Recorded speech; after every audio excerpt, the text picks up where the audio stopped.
ang akong igsuon nga lalaki. Mao nang kay balok ko sa ilang kuan nila. Ilang background nila, mga buutan na, mga palaban na sila. Ayaw lang na sila labti. Mo nang ganahan ko ana nga thoughts, ako ganina ra ko nakakuan. Ganina ra ko nakakuha ana. O, tanawa ra akong thoughts o, naara akong thoughts. Kano saan ako i-ready na nako na og kuan. I-ready na nako na o, tanawa na nga thoughts o. O ha, yesterday pa na nako nga kuan o, sa alas 5. O,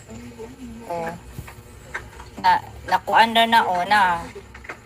Mo nang, mayon mo nga, nangapi, ikaw ang nangapi, uy.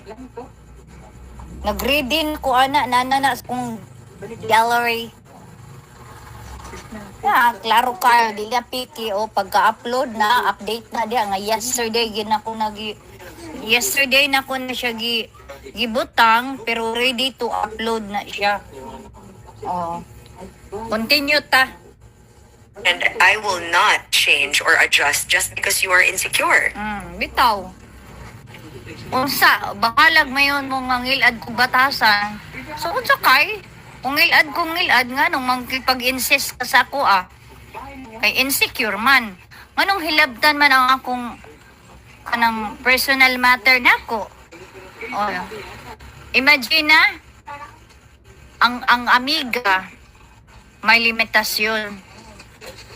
Ang igsuon manggay og ang pamilya namang kanay limit labi nag dili gina pwede hilabdan ang personal matter kay delikado na.